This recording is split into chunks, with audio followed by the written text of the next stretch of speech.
नमस्कार, बहुत बहुत स्वागत आपका। यहाँ नोएडा हाट से आपके लिए लेकर आ रहे हैं सीधे आपके घर की बात। आपके साथ मैं हूँ सुचारिता कुकरेती। नमस्कार, आपके साथ मैं हूँ मीनाक्षी कंडवाल और आज एनडीटीवी इंडिया के साथ आप लगातार जुड़े रहिए क्योंकि बजट तो देखिए कल आएगा, लेकिन आज आपको यहाँ पता चलने वाला है किस सेक्टर को क्या मिलेगा, किसके घर में खुशी आने वाली है, कहाँ पर जो है अफसोस होने वाला है, किसे राहत मिलने वाली है और कहाँ पर टैक्स बढ़ सकता है क्या। तो बहुत सारी उम्मीदों के बीच उन्होंने जो गाना गाया मीनाक्षी, उन्होंने भगवान से अर्जी लगा दी है कि कल जो बजट आएगा उसमें सबके घर में आएगा ही, जाएगा नहीं। तो वो अर्जी तो वहां से लग गई है, लेकिन आप पहले लोगों से पूछिए। उम्मीदों और वास्तविकताओं में फर्क हो जाता है कई बार। लेकिन सुचारिता, बीता साल जो गया है ना, उसमें सोने और चांदी के दामों ने जो उछाल मारा है, ये बात तो तय है कि सेफ एसेट के रूप में लोग उसे देखने लग गए हैं। और सोना और चांदी यहाँ पर आप में से कितने लोग चाहते हैं सोना चांदी सस्ता हो जाए? जरा हाथ खड़ा कर दीजिए। अच्छा, बाय द वे, ये सभी हमारे मेहमान हैं आज अलग अलग सेक्टर से, इसलिए आप एक बड़ा सेटअप यहाँ पर देख रहे हैं जहाँ पर अलग अलग फील्ड के एक्सपर्ट्स हैं, डिफेंस से लेकर मार्केट एक्सपर्ट्स हैं, रियल एस्टेट से, ऑटोमोबाइल से। तो सबसे आपका परिचय भी कराएंगे, लेकिन शुरुआत क्योंकि सुचारिता हमने सोने चांदी की बात से कर दी थी, तो कुछ महिलाएं जो हमारे साथ यहाँ पर बैठी हुई हैं, आप तो पूरा क्राउन एकदम सजाकर बैठी हैं, मिसेस इंडिया के लिए 4th रनर-अप भी रह चुकी हैं। सो मैम, पहले तो स्वागत है आपका एनडीटीवी इंडिया पर। अब क्राउन में तो मुझे ऐसा लग रहा है कि हीरे जड़े हुए हैं, बट सीजन तो शादी का है, बजट से क्या उम्मीदें कर रही हैं गोल्ड? बिल्कुल, सीज़न जैसे आने वाला शादी का है और महिलाओं के लिए गोल्ड और डायमंड्स जो है वो हमेशा से ही बहुत प्रेशियस रहे हैं और हर ओकेजन पे हर महिला ये चाहती है कि वो खरीदे।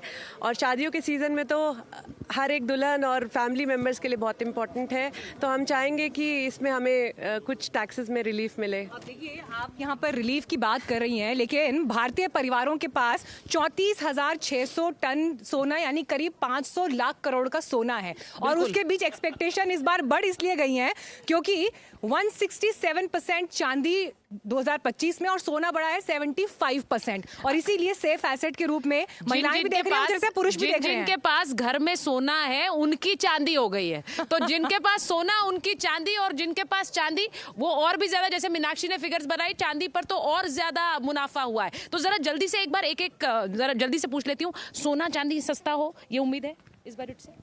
अभी कल ही 28% और गिर गया है दाम सोना का। तो जो फ्लक्चुएशंस है सोना चांदी में, वो सिर्फ एक पॉजिटिव चीज़ नहीं दिखाता है, वो एक मार्केट में अनसर्टेनिटी और वॉलेटिलिटी भी दिखाता है। तो प्राइसेस को स्टेबल होना जरूरी है। आप ये कह रही हैं कि थोड़ा सा थाम कर खरीदिए, ये नहीं अभी बजट आने दीजिए। विवेक सुराना जी हैं यहाँ पर, मीनाक्षी हमारे साथ, वो तो ज्वेलरी एक्सपर्ट हैं। सर, ये जरा बता दीजिए कि अभी लोगों को कब तक रुकना चाहिए या खरीदारी करनी चाहिए? देखिए, कल जो भूचाल आया है सोने और चांदी के दामों में, वो एक अनप्रेसिडेंटेड हुआ है। हिस्ट्री को एक तरह से रिपीट करा गया, पहले भी ऐसा हुआ है।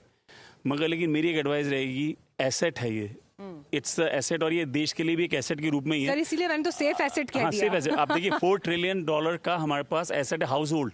तो इतना बड़ा एसेट बेस है हमारे पास, और ये पॉसिबल इसलिए कि देश की महिलाएं जो इतना इन्वेस्ट करती हैं सोने में और चांदी में, तो सर ये क्लीशे हो गया, महिलाएं रखती हैं। मुझे लगता है पुरुष भी अब इक्वली उतना खरीदने लग गए हैं। कितना रखा आप बताइए। मेरा तो आप लोगों के लिए ही है ना।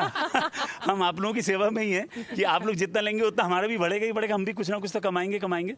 तो अभी थोड़ा सा आप लोग इन्वेस्टमेंट के लिए रेडी रहिए। जब आपको मौका मिल रहा है, जितना आपको इन्वेस्ट करना है, आप सिप मोड में करते रहिए, हर महीने करिए, थोड़ा थोड़ा करिए। पर वैसे खबरें निकल कर आ रही हैं कि कस्टम ड्यूटी जो है वो 6% से घटाकर 4% हो सकती है। आपको लग रहा है ऐसा होने वाला है? अगर ये होता है तो ये ट्रेड के लिए भी खराब है, लोगों के लिए भी खराब है। एब्सोल्युटली। आप स्मगलिंग घड़ेगी उससे।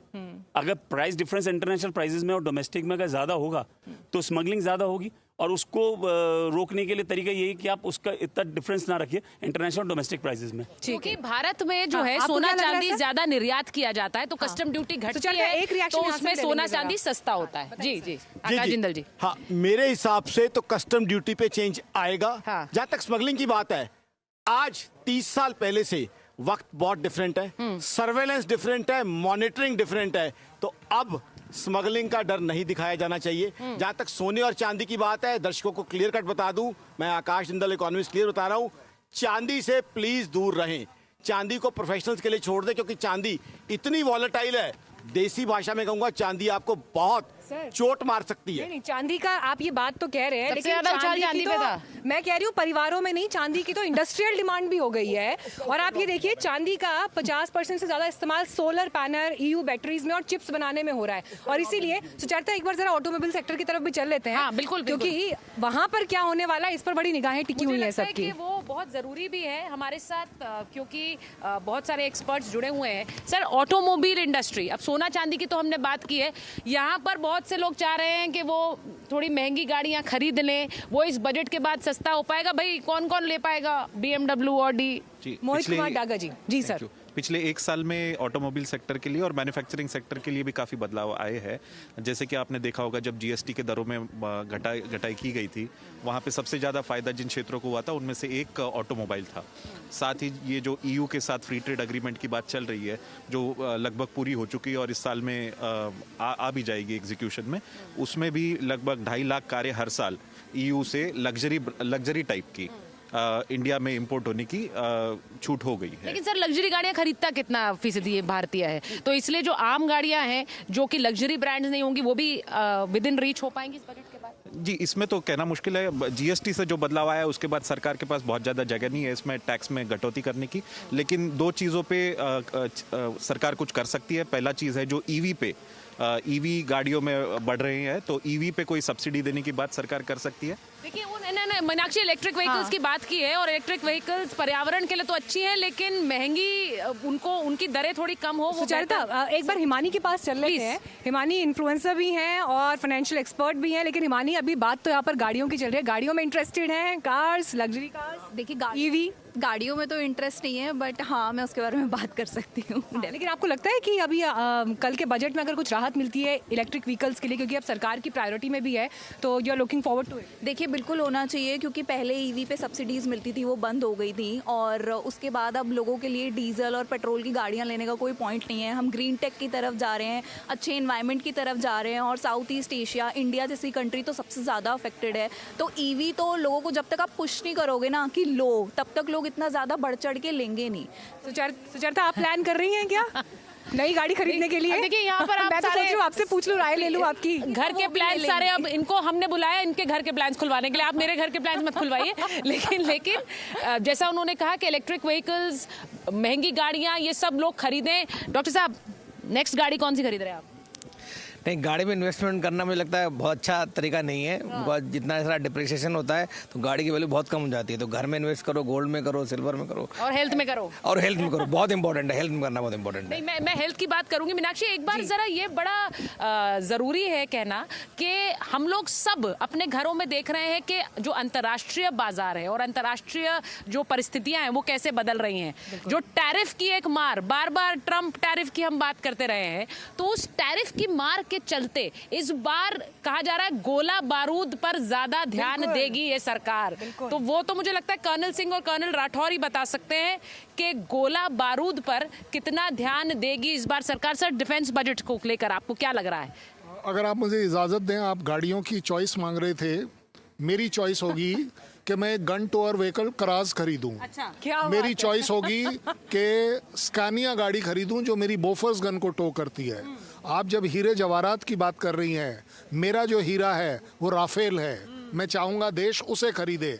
मेरा जो सोना है, क्या बात है, मेरा जो सोना है वो मेरा सोना, मेरी सबमरीन्स होनी चाहिए जो देश के लिए आए, वहां पर आप कंसंट्रेट करिए। क्योंकि मैं बड़ी जिम्मेदारी से कह सकता हूं, आपकी चांदी आपकी फौज है, इससे बड़ी चांदी आपको मिल नहीं सकती। आप इसे देखें, और मेरा एस्पिरेशन है कि इस बार ऑपरेशन सिंदूर 2 के लिए डिफेंस मिनिस्टर मजबूरन डिफेंस बजट को स्ट्रॉन्ग करेंगे। सर वैसे देखिए 6 लाख करोड़ का बजट पिछली बार था, जो कि पहले के मुकाबले 9.5% ज्यादा था। तो इस बार कितना बढ़ता है ये भी?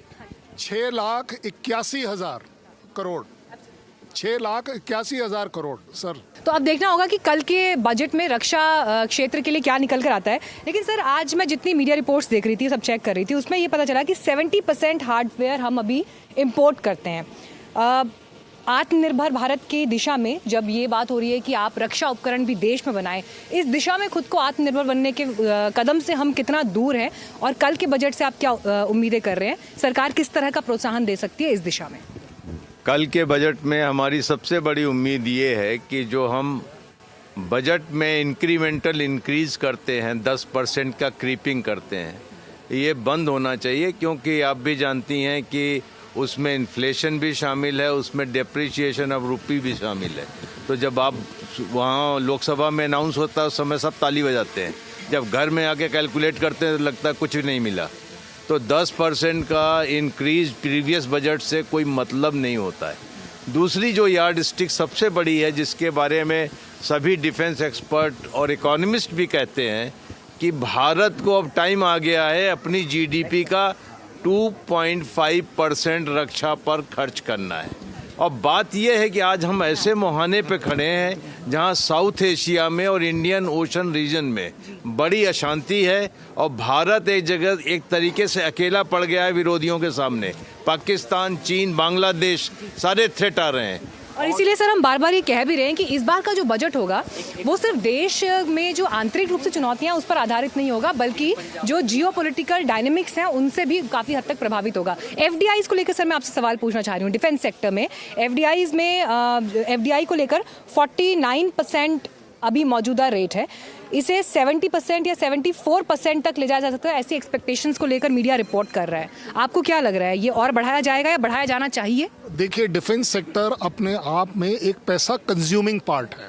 अगर आप एफडीआई को एनकरेज नहीं करेंगे तो आपके लिए प्रॉब्लम आ सकती है। But at the same time अगर देश ने ये डिसाइड किया है कि हम मेक इन इंडिया पर जाएंगे, तो मुझे लगता है कि एफडीआई से ज़्यादा ज़रूरी है कि मैं मेक इन इंडिया में अपने देश की जो टेक्नोलॉजिकल इम्प्रूवमेंट है उसके ऊपर ध्यान दूँ। अभी हम जब बात कर रहे हैं कि बाहर का सामान, हमारे को न्यू जनरेशन का जो सामान चाहिए वो मेरे देश में कम से कम डिफेंस फोर्सेस के पास 30 to 35% होना चाहिए।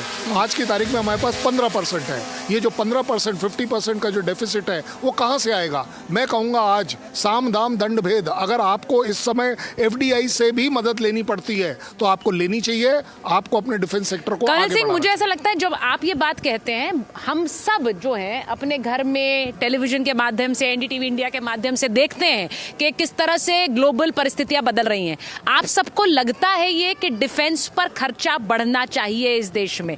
जो लोग सोचते हैं, हाँ जरा हाथ खड़ा करिए, जरा बताइए एक बार, यहाँ जरा बताइए। दोनों हाथ खड़े कर रहे हैं कर्नल सिंह, तो आप सबको लगता है बिल्कुल डिफेंस पे बजट? बिल्कुल।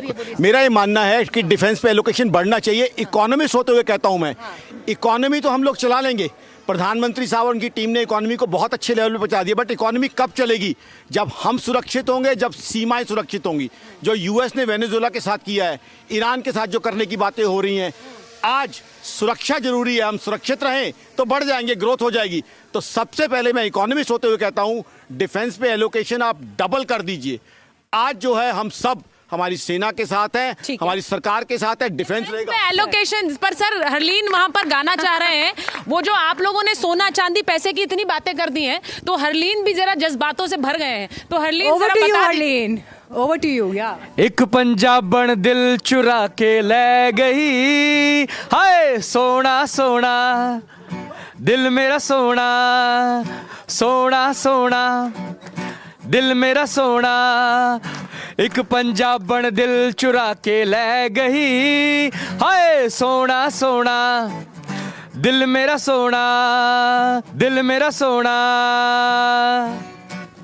सोने की बात तो बाद में आई है। मुझे लगता है कि हमने जो शुरुआत कर दी थी, हरलीन उससे इंस्पायर्ड हो गए। बिल्कुल, मैंने कहा ना वो जज्बातों से भर गए हैं, क्योंकि हर कोई सोना मांग रहा है, हर कोई चांदी चाह रहा है, हर कोई गाड़ियां चाह रहा है। गर्लफ्रेंड को गिफ्ट किया कुछ गोल्ड का या नहीं किया? प्लान कर रहे हो? नहीं, मैं खुद भी गोल्ड नहीं पहनता, मतलब मैं आर्टिफिशियल ही पहनता हूँ। अच्छा, never given to the girlfriend और वाइफ। और गले में तो दूर से आप बहुत डिसअपॉइंट पूरी तरह से चमक रहे हैं। हाँ जी, हाँ जी, हाँ जी, हाँ जी। पर उन्होंने क्लियर कर दिया कि कोई रेड नहीं है, सोना नहीं है मैंने पहना हुआ। लेकिन सिर्फ सोना चांदी, जैसा हमने कहा डिफेंस बजट की बात की, हमारे साथ यहाँ इतने सारे किसान बैठे हुए हैं मीनाक्षी जी, और किसानों के लिए हर बजट में हम बात करते हैं, किसान सम्मान निधि की बात करते हैं, उस पर क्या खर्चा खर्चा बढ़ाया जाएगा। हम ये भी बात करते हैं कि किसानों की उम्मीदें क्या है इस बजट से। तो पहले तो जरा मुझे लगता है सुचरिता, मैं तो बल्कि ये लाइन जोड़ दूंगी यहाँ पर कि इतनी सोने की चर्चा हो गई, लेकिन जमीन से सोना निकालने वाले जो किसान हैं वो हमारे साथ हैं। अरे तो क्या बात जोरदार है। तालियों के साथ हम देश के अन्नदाताओं का स्वागत करते हैं। और हुक्का भी यहाँ दिख रहा है तैयार, आप सब बिल्कुल एकदम डटकर यहाँ पर बैठे हैं। कल के बजट की प्रतीक्षा है, उम्मीदें हैं आप सबको भी। क्या चाह रहे हैं, क्या होना चाहिए? अभी जो किसानों के लिए जो बजट है, हम यही चाहेंगे कि सबसे पहले तो एमएसपी, जब तक एमएसपी नहीं होगी तब तक किसान का जीवन सुरक्षित नहीं होगा। और अभी जब सुरक्षा की बात आती है, ये जो भारत का किसान है ये पूरे देश को सुरक्षित रखता है कि वो भूखे ना रहे, तो उनको सुरक्षित रखने की जिम्मेदारी भी सरकार की है। और हम लोग चाहते हैं कि एमएसपी आए, और जो अभी हम लोग जैसे बहुत सारे किसान ऐसे हैं जो शुगर मिल्स हैं, किसानों का भुगतान नहीं कर पा रहे हैं, तो वो जो बजट में उसका भी प्रावधान किया जाए। कम से कम किसानों का जो गन्ने का जो पैसा है वो सभी शुगर मिल दे, तो वो भी बजट में दिया जाए। बहुत सारे ऐसे शुगर मिल हैं जो कहते हैं हमारे पास पैसा नहीं है, 200 करोड़ 400 करोड़ 500 करोड़ किसानों का पेंडिंग चल रहा है। तो हम शुगर मिल का इशू जो है वो भी आप उठा रहे हैं, इसके अलावा क्या आप लोगों की क्या उम्मीदें हैं? और हमारी तो यही उम्मीदें हैं जी, किसान को जो है ज़्यादा से ज़्यादा बजट में प्रोत्साहन दिया जाए, और जो हमारे आवारा पशु हैं उनका प्रावधान किया जाए, उनको बॉन्डिंग करने के लिए सब्सिडी दी जाए किसान को, ताकि वो आवारा पशुओं से बचा सकें अपनी फसल को। और जो है एमएसपी पे जो है हमें हमारा रेट खरीदा जाए, उचित मूल्य हमारी। सर, आपने बहुत आवश्यक पॉइंट यहाँ पर उठाया। और सुचरिता, इनफैक्ट मैं खुद उत्तराखंड क्षेत्र से आती हूँ और वहाँ पर इस समय जो जंगली जानवर है उनका खतरा जो खेती पर है वो वहाँ के किसानों की एक बड़ी समस्या बना हुआ है। और इस बात को जब हम उठा रहे हैं, हाँ, मैं कह रही हूँ कि यहाँ पर जितने भी लोग हैं वो अभी इस चर्चा से पहले कह रहे थे कि घर का सामान सस्ता हो, खाने पीने का सामान सस्ता हो, तो वो जहाँ से आता है उसका जो कच्चा माल जिसके जरिए आपकी वो चीज़ें सस्ती होंगी वो तो यही बना रहे हैं। तो इसीलिए किसानों से ये जानना बहुत ज़रूरी है। सर ये बताइए, सरकार से क्या कहेंगे? अब वैसे तो खाका बन गया है, वो अब कल सामने आ जाएगा, लेकिन उससे पहले एक दिन पहले क्या कहेंगे सरकार से? सबसे पहली बात यह है कि जो किसान मजदूर हैं उनके जो बच्चे हैं वो जो नौकरी करने जाते हैं उनको 9,000 रुपये फिक्स देते हैं। ठेकेदारी में जा रहा सारा काम, इस ठेकेदारी को बंद कर दें, जिससे कि किसान मजदूर के बच्चे जा कर के वहाँ कम से कम अपने घर खर्चा चलाने लायक तो पैसे मिल जाए उनको।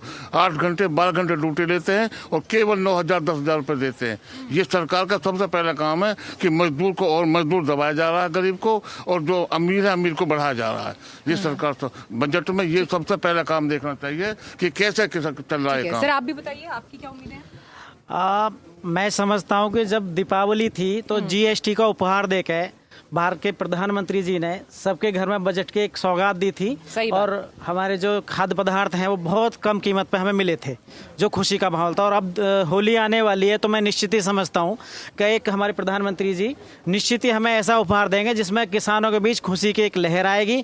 और मैं चाहता हूँ जो किसान सम्मान निधि है वो कम से कम डबल कर दी जाए। अब से पहले आप 2014 में देखते होंगे 6,000 है और 3 किस्तों में आती है। बिल्कुल, तो ये डबल हो बढ़ा अभी 6,000 है, 3 किस्तों में आती है, तो बढ़ाकर कितनी कर दी जाए? उम्मीद क्या है आप लोगों की? अभी 12,000 तो कम से कम कर दी जाए, डबल हो जाए तो डबल बहुत चाह अच्छा। रहे हैं। हाँ, डबल हो जाए। ये पॉसिबल है कि नहीं? मुझे लगता है किसानों की दोगुनी आय का वादा भी था। हाँ, नितिन पुरी जी से पूछ लेते हैं, एग्रीकल्चर एक्सपर्ट हैं, वो उम्मीद कर रहे हैं कि किसान सम्मान निधि दुगुनी हो जाए। अब क्या सरकार ये कर सकती है? क्योंकि ये जो गणित है ये किसानों को आप बेहतर समझा पाएंगे। तो किसान की जो पूरी ये जो योजना है, अनफॉर्चुनेटली इसको हम जैसे अंग्रेजी में बोलते हैं डोल है। ऑफ कोर्स ये चाहिए है, पैसे की ज़रूरत है फार्मर को, और फार्मर को अपने कंजम्पशन की नीड के लिए इस पैसे की सख्त ज़रूरत होती है, जो कि कभी फॉर्मल इनफॉर्मल सिस्टम से आती है, कभी अब सरकार से आ रही है।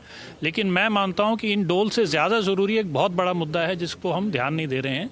इंडिया की जीडीपी का सिर्फ 20%, लगभग 18% ही जीडीपी आता है एग्रीकल्चर से। लेकिन इतने सारे किसान भाई यहाँ बैठे हुए, बहुत सारी किसान बहनें भी all over India.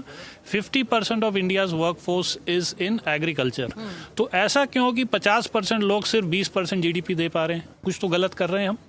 Y not 20%? क्यों नहीं ये 30, 40, 50 हो सकता है? ये तब होगा जब किसान वैल्यू एडिशन खुद करेगा, अपने इंस्टीट्यूशन बनाएंगे, अपनी फैक्ट्री बनाएंगे जहाँ खुद मैन्युफैक्चर्ड प्रोसेस प्रोडक्ट्स बनाएंगे और उनको मार्केट करेंगे, बेचेंगे main stream, general trade, modern trade, quick commerce, e commerce में।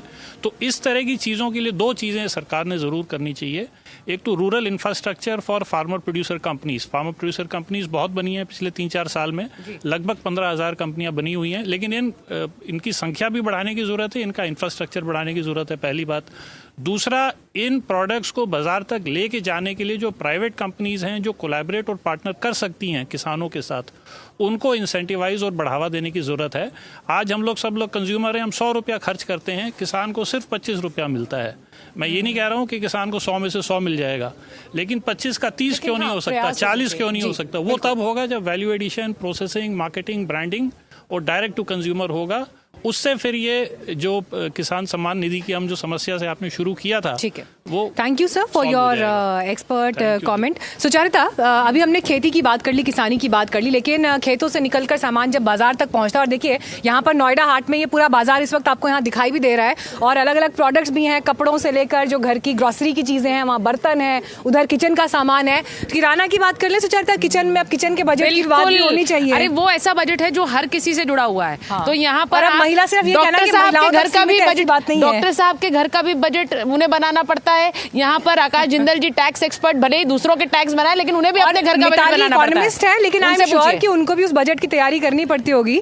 मिताली, अभी यहाँ पे हमारे किसान भाई जो हैं, उन्होंने बड़ा क्लैरिटी के साथ कहा कि जीएसटी रिफॉर्म्स हुए तो देश ने, सरकार ने बजट उत्सव, जीएसटी उत्सव मनाया, लेकिन इस बार जीएसटी रिफॉर्म्स के बाद घर में ग्रोसरी से जुड़ा हुआ सामान, वो सब कितनी आपको लगता है राहत मिल सकती है, और क्या सरकार की प्रायोरिटी रहेगी? And what are you expecting? So I think सबसे पहले तो मैं आपके 2-3 जो पिछले सवाल आपने पूछे उस पर भी थोड़ा सा टाइम लूंगी।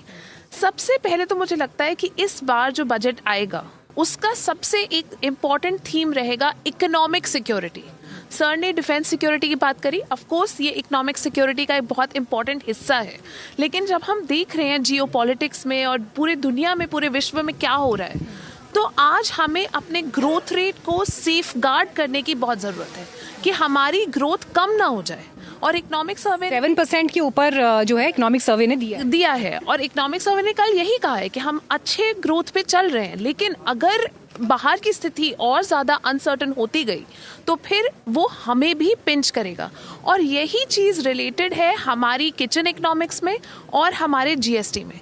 पिछले साल हमने देखा जीएसटी बचत उत्सव हुआ, बहुत लोगों ने उससे काफ़ी बेनिफिट किया है। हमने ये भी देखा है जीएसटी के रेट्स कम हुए, लेकिन जीएसटी का कलेक्शन बढ़ा है, ये भी इकोनॉमिक सर्वे ने कहा है। तो आगे जाते हुए हमें अपनी इकोनॉमिक सिक्योरिटी के लिए, अपनी किचन की फूड इन्फ्लेशन को कंट्रोल करने के लिए, इन्फ्लेशन टेम्ड करके, आपने देखा होगा इकोनॉमिक सर्वे ने कहा 1.7% पर हमारी इन्फ्लेशन अब आ गई है, जिसकी वजह से किचन इकोनॉमिक्स भी बहुत आसान हो जाता है।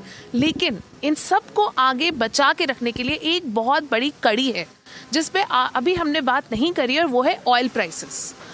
अगर हमारी ऑयल प्राइसेस बढ़ गई तो फिर अगेन हमारी किचन में हमारी कॉस्ट ऑफ फूड, हमारी कॉस्ट ऑफ प्रोडक्शन ओवरऑल सब बढ़ जाएगा। एक बार रैंडम सर्वे पूछ लेते हैं, जरा हाथ खड़े करके बताइए, किचन में सामान सस्ता पहुंच रहा है या महंगा पहुंच रहा है? क्या है स्टेटस?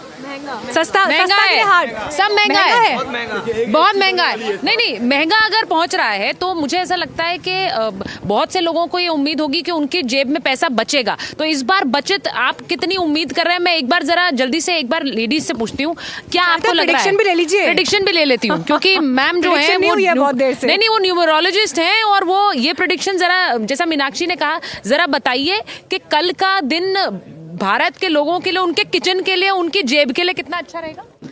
तो देखिए, अगर बजट की बात करें तो हम सभी जो है एक बजट से बहुत ही अच्छी उम्मीद लगा के बैठे हैं कि ये बजट जो है हम सभी के लिए बहुत ही अच्छा रहने वाला है, बहुत फ़ायदेमंद रहने वाला है। तो अगर हम न्यूमरोलॉजी की बात करें तो देखिए, ये जो साल है ना, ये नंबर 1 का साल है, जिसको अब अगर हम टोटल करते हैं 2026 को, तो टोटल 1 आता है, जो कि सन का साल माना जाता है। तो सूर्य के अंदर जब हम बात करते हैं तो बहुत सारी चीज़ें आती हैं, जैसे कि जो है अगर हम बात करें कि ऑयल एंड रिफॉर्म्स की बात कर रहे हैं, या फिर ऑयल्स की बात कर रहे हैं, या एलपीजी गैस की बात करें, तो इनके ऊपर डेफिनेटली कुछ अच्छा बजट आने वाला है।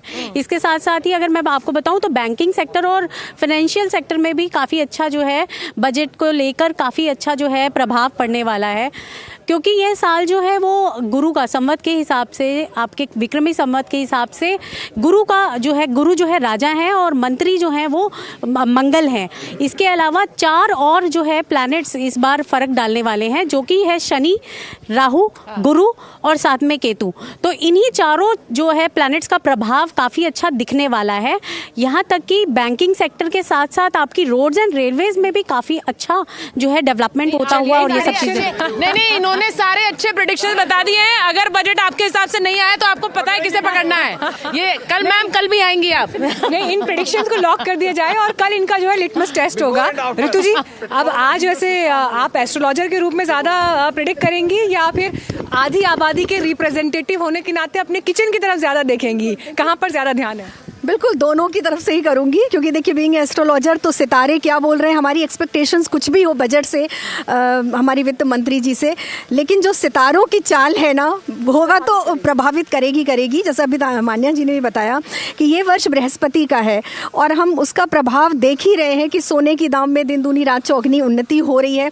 और क्योंकि इस बार बृहस्पति अतिचारी है, जो अभी आपने कल से देखा कि सोने में अचानक से गिरावट हुई, तो उसका प्रेडिक्शन भी हम लोगों ने करा हुआ था, क्योंकि जब भी बृहस्पति अतिचारी होते हैं तो उनकी चाल के अनुसार ही चीज़ें महंगी सस्ती होना, खास तौर से मेटल की बात करें, सोना चांदी। और इस वर्ष आप कॉपर में भी देखोगे कि इंडस्ट्रीज बहुत ज़्यादा आएगी।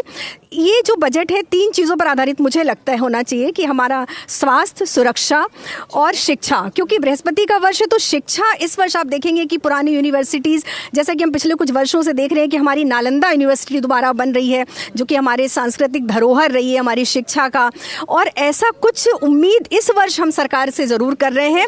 बिल्कुल, शिक्षा, स्वास्थ्य और हमारी आर्मी के लिए, तो ये मुझे लगता है होगा और होना चाहिए भी। Thank you very much. शिक्षा को लेकर हम एजुकेशन सेक्टर पे भी बात करेंगे, लेकिन सुचरिता, रोटी पर बात हो गई, कपड़े पर बात हो गई, मकान पे बात कर लेते हैं जरा, है ना। अफोर्डेबल हाउसिंग और रियल एस्टेट का गणित बता दीजिए सर। रियल एस्टेट का गणित बता दीजिए कि मकान जो है, अब अगर नोएडा में घर लेना हो, मुंबई में घर लेना हो, तो करोड़ों अगर जेब में नहीं होंगे तो नहीं ले सकते हैं। इस बार क्या संभव हो पाएगा आम मध्यम वर्गीय के लिए घर ले पाना? क्या उम्मीद आप रियल एस्टेट से कर रहे हैं? मैम, रियल एस्टेट से यही उम्मीद है, जैसे इन्होंने पिछली बार भी स्वयं एक इंक की योजना रही है, जिसके अंदर इन्होंने 15,000 करोड़ उन प्रोजेक्ट्स के ऊपर दिए थे जो प्रोजेक्ट्स रुक चुके थे या जो आगे प्रोजेक्ट्स बना रहे हैं। तो मेरे हिसाब से वो आगे जो आंकड़ा है वो और बढ़ जाना चाहिए। और मैं सिर्फ रियल एस्टेट की बात ही नहीं करूँगा, एक सबसे इंपॉर्टेंट हम लोग एक ऐसा सेक्टर है जो कि टूरिज्म या हॉस्पिटैलिटी सेक्टर है, जिसकी हम बात नहीं करते हैं। क्योंकि वो सरकार ने एक लग्जरी सेक्टर बना दिया है, लेकिन सबको पता होना चाहिए कि हम 5 से 8% कंट्रीब्यूट कर रहे हैं जीडीपी के ऊपर। और पिछली बार हमने 15.5 लाख करोड़ 2024 के अंदर दिया, फिर हमने 2025 के अंदर 22.5 लाख करोड़ दिया, और सिर्फ अकेले शादियों से हमने 22 लाख करोड़ सरकार को दिया एज अ रेवेन्यू। और सिर्फ हमारे को जीएसटी के नाम पे सिर्फ 5% का रिबेट मिला है, जिसके अंदर हम अभी भी अपने इनपुट्स नहीं ले सकते। तो हमारी तो सिर्फ यही एक रहेगी सरकार से कि आप सिर्फ 5% का रिबेट आप कह रहे हैं, उनसे पूछिए जिनको वो 5% में काफी फायदा हुआ। 5% सरकार के लिए भी तो मजबूरी है। मैं बताता हूं हम क्या बजट के समय सरकार की मजबूरी भूल जाते हैं? उन्हें सबका ध्यान रखना है सिर्फ। मैम, हम 5% बताते हैं, इन्होंने 7500 रुपए तक के रूम के लिए 5% दिया। आप ये समझिए, जब आपका आटा तेल सब महंगा हो रहा है तो हमारी ऑपरेटिंग कॉस्ट बढ़ रही है, फिक्स कॉस्ट बढ़ रही है, तो रूम की कॉस्ट भी बढ़ेगी। ठीक है। तो अब हमारे जो एवरेज रूम आएंगे वो 8,000 रुपए आएंगे। तो इनको जो जीएसटी का 5% का स्लैब है वो 10,000 रूम तक का कर देना चाहिए, और तभी हमारे को इनपुट्स लेना चाहिए। देखिए, जैसे अभी होटल सेक्टर के लिए या ये टूरिज्म के लिए बता रहे हैं या रियल एस्टेट के लिए बता रहे हैं, हर सेक्टर की अपनी बहुत मांग रहती है कि हमें कुछ बजट से मिल जाए। और वित्त मंत्री को सारी चीज़ों का लेखा जोखा रखना पड़ता है। उन्हें ये भी देखना पड़ता है हमें कमाई कितनी हो रही है, सरकार को टैक्स कितने मिल रहे हैं, उसके हिसाब से हर सेक्टर में बजट एलोकेशन किया जाता है। तो मांगे सबकी रहती हैं। सबको लगता है कि वित्त मंत्री एक जीनी है जो बस देना जानती हैं। और सही कह रहे हैं। ये तो खैर उनके लिए नहीं, ये सही मीनाक्षी, इसीलिए मैंने कहा कि उनके लिए मुश्किल है, क्योंकि उस लाल पोटली के अंदर कितने लोगों के लिए क्या क्या लेकर आएंगी। उम्मीदें हमेशा पिटारा बना रहता है। देखिए, लेकिन रियल एस्टेट सेक्टर जो है देश का सबसे ज्यादा रोजगार देने वाला सेक्टर भी है, और घर का सपना सबके पास है ही। लेकिन बीते कुछ वर्षों में हमने ये देखा है कि लग्जरी होम्स को लेकर डिमांड ज्यादा रही, लेकिन इस बार वो अफोर्डेबल भी हो, इस तरफ क्या ये ट्रेंड और पैटर्न जाता हुआ दिखाई दे रहा है। और इसीलिए जो रियल एस्टेट के एक्सपर्ट्स हैं उनसे ही इस पर और हम एडवाइस लेते हैं। क्या लग रहा है आपको, रियल एस्टेट को क्या मिलने वाला है इस बार? सबसे पहले तो मीनाक्षी, रियल एस्टेट में जो अफोर्डेबल हाउसिंग है उसको 45 लाख से 75 लाख तक रखेंगे तो लोगों को ज़्यादा आसानियत होगी। दूसरा, जो लोग जनता इतना लोन लेती है रियल एस्टेट खरीदने के लिए, उसके इंटरेस्ट पे टैक्स रिलैक्सेशन ज़्यादा मिलने की उम्मीदें हैं, तो उससे बहुत उम्मीदें हैं। बट मेन चीज़ जो इस बार जनता चाहती है मीनाक्षी, वो टैक्स कट नहीं है। टैक्स कट हो गया है, यहाँ मेन दिक्कत आ रही है हमें नौकरियां चाहिए। तो इस बार सरकार से बहुत उम्मीदें हैं कि सरकार, बहुत बड़ा इंपॉर्टेंट पॉइंट है सुचारिता, जॉब्स की बात आ गई है और मैंने सोचा था इसको हम और एलैबोरेट करेंगे, लेकिन आपने रियल एस्टेट का जिक्र करते हुए भी कहते हाँ आप भी जोड़ना चाहिए। हाँ जी, सेम चीज़ कि जॉब्स बहुत ज़्यादा ज़रूरी हैं। हमारे जैसे एक आंकड़े थे कि 1.2 crore every year people are there जो काम कराते हैं, बट 50 लाख साल के हमारे जॉब्स बनते हैं, तो 70 लाख लोग हर साल यहाँ पर अनएम्प्लॉयड है। तो ये चीज़ कुछ ना कुछ हमें करना पड़ेगा। इन जनरली अगर सरकार कहीं ना कहीं हर सेक्टर में इन्वेस्ट करती है तो वो जॉब सब जगह ही फैलेंगे। तो नौकरियों को लेकर यूथ के लिए क्या अपॉर्चुनिटीज होंगी? देश का युवा देखिए बड़ा तबका भी है, वोटर भी है और भविष्य के भारत में एक बड़ा अहम उसका रोल भी है। देखिए, और हमें ये भूलना नहीं चाहिए कि इस साल में चुनाव भी हैं। अब ये चुनावी साल है, तो यूपी को क्या मिलेगा, उत्तर प्रदेश को, बंगाल को क्या मिलेगा? देखिए, असम भी लाइन में है, तमिलनाडु लाइन में है। अब मुझे ये बताइए, हमारे साथ 2 डॉक्टर्स हैं और हम क्योंकि हेल्थ सेक्टर की बात हमेशा करते हैं, डॉक्टर साहब ये बताइए, आप लोग क्योंकि आप अस्पताल चलाते भी हैं, क्या उम्मीद कर रहे हैं कि आपको ऐसा एक राहत मिले जिससे आप उसे पास ऑन कर पाए एक आम मरीज को? देखिए, स्वास्थ्य हम सबका बेसिक राइट है, पूरी जनता का, सबको। तो हम तो ये एक्सपेक्ट करते हैं कि स्वास्थ्य बिल्कुल अफोर्डेबल और एक्सेसिबल हेल्थ केयर सबको मिलनी चाहिए, सस्ती से सस्ती दरों में मिलना चाहिए। वो जब भी पॉसिबल है जब हम जीडीपी का जो एलोकेशन है, जो एक्सपेंडिचर है, वो 2.5% से 3% करें या 5% करें, 4% करें। जितनी भी डेवलप्ड कंट्रीज हैं वो 10 से 15% खर्च करती हैं, हम सिर्फ 2% खर्च करते हैं। तो पहले तो जीडीपी का एक्सपेंडिचर बढ़ाना चाहिए। दूसरा, हम लोग प्रिवेंटिव केयर पे बहुत कम काम कर रहे हैं, इंटीग्रेटेड मेडिसिन पर नहीं काम कर रहे हैं। तो सिर्फ ट्रीटमेंट पे बात करते हैं, क्यूरेटिव केयर पे बात करते हैं। तो अब एआई का जमाना आ गया, प्रिडिक्टिव मेडिसिन है, प्रिवेंटिव मेडिसिन है, उस पर हमें बजट एलोकेशन बढ़ाना चाहिए। लास्ट ईयर 99,000 करोड़ का बजट था, उससे पहले 90,000 करोड़ था, सिर्फ 10% का ग्रोथ हुई थी। इस साल हम उम्मीद करते हैं 90 या 99,000 का जो करोड़ का बजट है, इसको लगभग 2 लाख करोड़ का बजट करा जाएगा और प्लस जो प्रिवेंटिव मेडिसिन है उस पर एलोकेशन बढ़ाया जाएगा। एक बहुत इंपॉर्टेंट बात है, इंडिया में जो हेल्थ केयर सर्विसेज हैं वो प्राइवेट हॉस्पिटल के बिना पॉसिबल नहीं है। 70% जो सर्विसेज हैं वो प्राइवेट हॉस्पिटल ही देते हैं। तो प्राइवेट हॉस्पिटल्स को सपोर्ट करना in terms of funding, financing, land acquisition, इनमें कुछ सब्सिडी देना, साथ में जो आपने अपने लिए मांग लिया है, मतलब आपने अपने लिए सरकार से मांग लिया है। देखिए, ये बड़ी बात है। वो कह रहे 2% ही सिर्फ जीडीपी का हेल्थ सेक्टर पे खर्च हो रहा है, लेकिन ये लाइफ सेविंग ड्रग्स बड़ी इंपॉर्टेंट है। एक चीज मैं जोड़ना चाहूंगी, देखिए छोटे शहरों में हॉस्पिटल्स जो है वो अच्छे हों, महंगी दवाओं को लेकर एक बहुत बड़ा चैलेंज है जो लोगों के कंसर्न है, वो जरूर होना चाहिए। 70% जनता गांव में रहती है और 70% हॉस्पिटल जो है शहरों में, बड़े शहरों में। तो कहीं ना कहीं पैराडॉक्स है। अगर इसको खत्म करना है तो प्राइवेट पब्लिक पार्टनरशिप बढ़ानी पड़ेगी, सरकार को प्राइवेट को सपोर्ट करना पड़ेगा। सिटीज का जो डिफरेंस है ना, वो क्योंकि देश में जितनी असमानताएं हैं उन सबके बीच ये पॉइंट मैटर करता है। डॉक्टर समीर भाटी भी हमारे साथ हैं। भाटी साहब, एक तो जो अभी सुचारिता ने सवाल पूछा, मैं चाहूंगी उसका भी जवाब आप दीजिएगा। और एक सवाल और जोड़ रही हूँ, जो इकोनॉमिक सर्वे इस बार रखा गया उसमें मेंटल हेल्थ पर बड़ा फोकस किया गया कि कैसे जो मनस ऐप है उस पर 3 लाख फोन कॉल्स गए हैं। अगर सरकार मेंटल हेल्थ को इतना एड्रेस कर रही है तो इसका मतलब कल के जो बात इकोनॉमिक सर्वे में आई है, तो कल के बजट में उससे जुड़ा हुआ कुछ ना कुछ इंप्रेशन हम जरूर देख सकते हैं। एज ए हेल्थ एक्सपर्ट आपका इस पर क्या? बिल्कुल बिल्कुल, देखिए, जो इकोनॉमिक सर्वे में हेल्थ से रिलेटेड बात की गई है उसमें एक तो फास्ट फूड को लेकर जो बात की गई है और उसमें मोटापा काफ़ी ज़्यादा बढ़ रहा है। तो उसको लेकर मुझे लगता है शायद जो अल्ट्रा प्रोसेस्ड फूड है उसमें टैक्स बढ़ाएं, ताकि और उसकी जो ऐड को लेकर भी कुछ बात की गई है। तो मैं समझता हूं उसके ऊपर भी कुछ अनाउंसमेंट होने की उम्मीद है। और इसके साथ साथ जैसे प्रधानमंत्री जी ने मन की बात में AMR को लेकर बात कही थी, एंटी माइक्रोबियल रेजिस्टेंस जो भारत में बढ़ रहा है, तो उसकी अवेयरनेस को लेकर भी और उसके ऊपर भी कुछ और कंप्लायंस बढ़ाने में मैं सोचता हूँ कि बजट शायद उस तरफ एलोकेट हो। साथ के साथ जैसे आपने मेंटल हेल्थ, जो स्क्रीन रिलेटेड मेंटल हेल्थ बढ़ रहा है खासतौर पर जो जेन जी के अंदर, तो टेलीमानस में भी कुछ मुझे लगता है बजट और उसमें एलोकेट होगा, ताकि क्योंकि सोशल मीडिया की लत होना, स्क्रीन टाइम ज्यादा होना, उसकी वजह से जो हेल्थ हैजर्ड्स आ रहे हैं उससे जो तबका प्रभावित है, वो जो बच्चे हैं वो सबसे ज्यादा प्रभावित हैं। तो पेरेंट्स के लिए भी कंसर्न है और देश की सरकार ने उसको प्राथमिकता में रखा है। जी जी बिल्कुल। और यूथ की जब हम बात करते हैं तो प्रोडक्टिविटी से लिंक्ड है, तो मैं समझता हूँ कि उसमें बजट एलोकेट जरूर होगा। Thank you sir, thank you so much. मुझे ऐसा लगता है मीनाक्षी, अब थोड़ा सा उस पर भी बात कर लें कि टैक्स कितना बचेगा, हमारी जेब में कितना आएगा, क्योंकि टैक्स डायरेक्ट टैक्स की तो हमने बात नहीं की अभी, सुचरिता, आपको जो चीज, जिस चीज की आपको सबसे ज्यादा जरूरत थी, आपने उसको फौरन से पकड़ लिया है। फौरन से आपने मुझे इतनी देर बाद समय दिया कि डायरेक्ट टैक्स पर हम बात कर पाए, लेकिन यहाँ पर तो डायरेक्ट असर उसका हर किसी पर है। अगर डायरेक्ट टैक्स की बात करेंगे तो जरा एक बार जल्दी से ये जरूर पूछूंगी कि इस बार इनकम टैक्स में क्या लग रहा है आकाश जी, कितना आपको लगता है कि इस बार कुछ चेंजेस होंगे? और क्योंकि मध्यम वर्गीय को सीधे सीधे वो बजट में सिर्फ अंत का इंतजार करता है कि इनकम टैक्स में क्या बदलाव। जी, इनकम टैक्स में 2 बदलाव होने की बहुत संभावना है।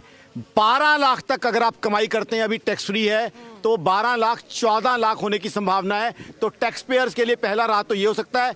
दूसरा, हाउसिंग लोन, आज हाउसिंग फॉर एवरीवन है, उस पर टैक्स कंसेशन 24B इंटरेस्ट का जो है 2 लाख बढ़ने की संभावना है, ताकि सब लोग अपना घर बना सके। सरकार का सपना है इसका, हाउसिंग फॉर एवरीवन। और दूसरा, एक और बहुत बड़ा तोहफा हर आदमी के लिए आने वाला है, जो आपका दूध सस्ता कर देगा, सब्जी सस्ती कर देगा, जिंदगी सस्ती कर देगा। पेट्रोल और डीजल, मेरी ऑर्गेनाइजेशन akashjindal.in का मानना है 5 रुपए सस्ता होने की संभावना है। इस पे 2 तरह के टैक्स होते हैं, एक तो सेंट्रल एक्साइज जो सेंट्रल गवर्नमेंट चार्ज करती है, और स्टेट वैट। तो सेंट्रल एक्साइज में 5 रुपए करीब होने की संभावना है। जैसी कमी होगी, अच्छा, आप ये कह रहे हैं कि अगर वो कम होगा सुचरिता, तो एक सवाल मैं पेट्रोल डीजल कम हो जाएगा, जिससे फायदा होगा। मैं एक इंपॉर्टेंट सवाल, क्योंकि टैक्स की बात आ गई थी और हमारे साथ सीए मनीष मिश्रा जी यहाँ पर हैं। इस बार बड़ी चर्चा इस बात की है कि एक फैमिली को एक यूनिट के रूप में क्या टैक्स के दायरे में लाया जाएगा। इंडिविजुअली हर कोई टैक्स ना दे रहा हो, मतलब अगर हस्बैंड अर्न कर रहे हैं और वाइफ अर्न नहीं करती हैं, तो क्या उनको एज ए फैमिली 1 यूनिट अगर काउंट किया जाएगा तो इससे कितना फर्क पड़ सकता है? और आपको लगता है सरकार की अभी कंसर्न में ये कल के बजट में होगा? नहीं, बिल्कुल।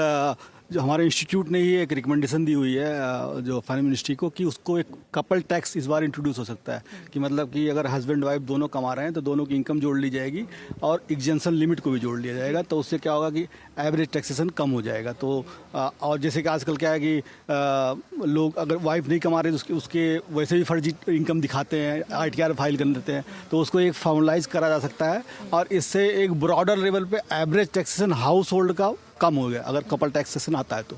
आपको लगता है स्टैंडर्ड डिडक्शन में भी कुछ और फर्क दिखाई दे सकता है? क्योंकि GST के बाद क्या अब और किस तरह के डायरेक्ट टैक्सेस में चेंजेस हो सकते हैं, वो देखना होगा। नहीं, मैं इसको दूसरी तरफ देखूंगा कि अभी इस बार जो हो सकता है कि अभी क्या हो गया, जो न्यू टैक्सेशन रिजीम आया है उसमें 12 लाख तक एग्जम्प्ट है, बट ओल्ड वाले टैक्सेशन को जो एक तरह से डिस्करेज किया गया है, तो उससे क्या हुआ है कि उससे उसमें पहले हाउस का डिडक्शन मिलता था, 80C में तमाम सारी छूट मिलती थी, जैसे इंश्योरेंस का, LIC का, बाकी सब का। तो उससे क्या हुआ है, जो लोगों के जो खर्चे का जो पैटर्न है या सेविंग का जो पैटर्न है वो चेंज होने लगा है। तो उससे क्या होगा, उससे एक डिस्टर्बेंस हो रहा है पूरी इकोनॉमिक्स में। तो मुझे लगता है कि वो ओल्ड टैक्स रिजीम में कुछ बदलाव किया जा सकता है, या नए टैक्स रिजीम में जो ये हाउसिंग वाला है स्पेशली। तो आप कह रहे हैं मिडिल क्लास के लिए ये 2-3 बिंदु हैं जो महत्वपूर्ण हो सकते हैं। जी सुचारिता, कुछ यहाँ घर बनाने की बात हो रही थी, हर कोई उम्मीद कर रहा है, और मुझे लगता है हर्षित और हरलीन भी उम्मीद कर रहे हैं कि उनका बंगला और उनका महल भी जल्दी से बन जाए। हरलीन, आजा आजा, बन जा तू मेरी रानी, तनु महल दवा दूंगा, बन मेरी महबूबा, मैं तनु ताज पवा दूंगा।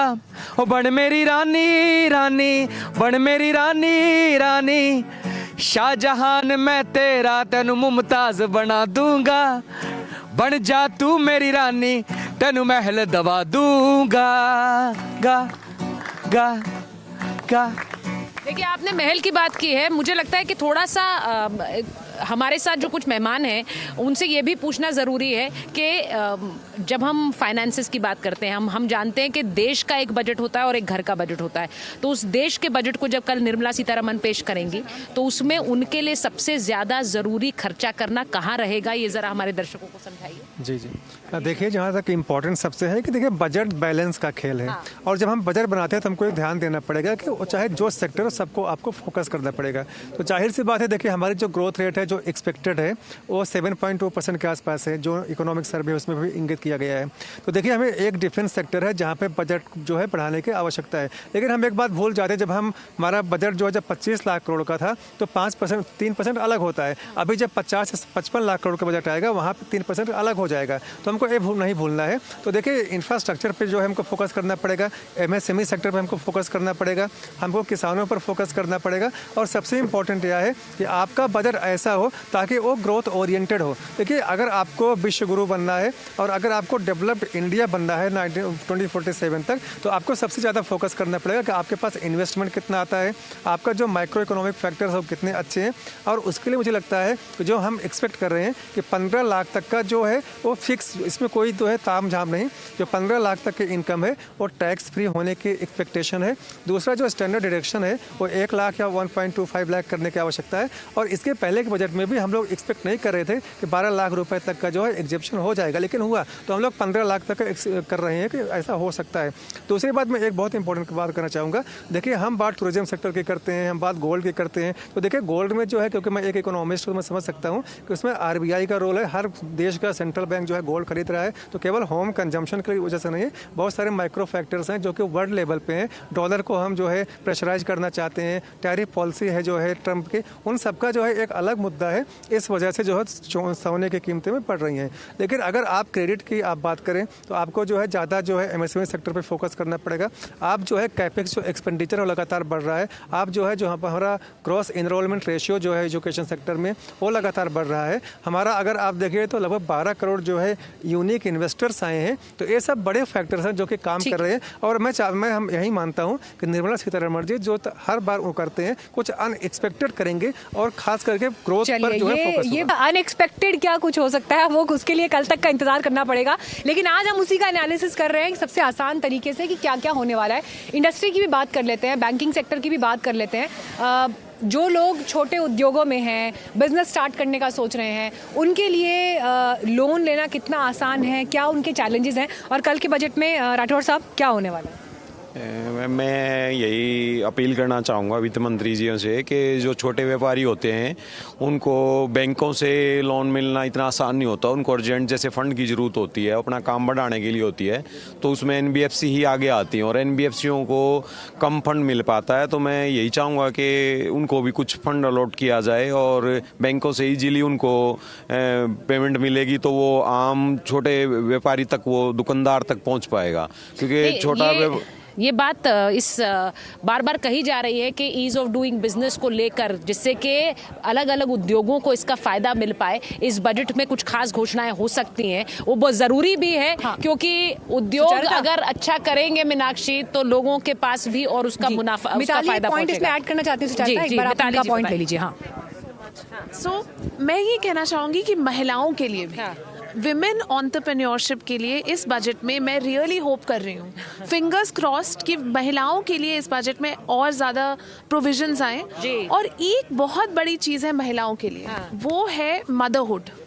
मतलब जब किसी महिला का कोई बच्चा होता है, हमारे को काम करना होता है घर में, घरेलू काम, हमारी संस्था निकोर एसोसिएट्स ने एस्टिमेट करा है 15 to 17% ऑफ GDP जी इसकी वैल्यू है। ये मैन्युफैक्चरिंग सेक्टर से ज्यादा वैल्यूबल है। ये देखिए, ये हर कोई मानता है कि महिलाएं जो हैं जिस तरह से कार्यकुशलता से काम करती हैं, जो एफिशिएंट वर्कफोर्स है, और वो उसका उदाहरण आप यहाँ भी देख रहे हैं, तो वो जो एफिशिएंट वर्कफोर्स है वो हर जगह उससे फायदा ही है। तो आपकी उम्मीद मैं ऐसी आशा करती हूँ कि वो सुनेंगी निर्मला सीतारमण। लेकिन कल दिन भर मीनाक्षी पर लगातार, कल दिन भर लगातार NDTV इंडिया पर आप देखेंगे बजट से जुड़ा हुई सबसे बड़ी कवरेज, जिसमें आपसे जुड़ी हर खबर होगी। बिल्कुल। और देखिए, आज यहाँ पर जितना विश्लेषण हुआ है उसमें से किस किस पर मोहर लगेगी, सारे मेहमानों से हम क्रॉस चेक भी करेंगे। लेकिन इस कवरेज में हमारे साथ जुड़ने के लिए thank you very much. NDTV India लगातार जुड़ते रहिए। बहुत बहुत धन्यवाद। एंड हरलीन, शानदार आपने बोल हमारे सामने रखे, जिन्होंने आज के कार्यक्रम के लिए एक मूड सेट किया। ये सब गाने, ये सब उम्मीदें सुनी जाए, यही उम्मीद के साथ बहुत बहुत धन्यवाद आप सबका। Thank you very much.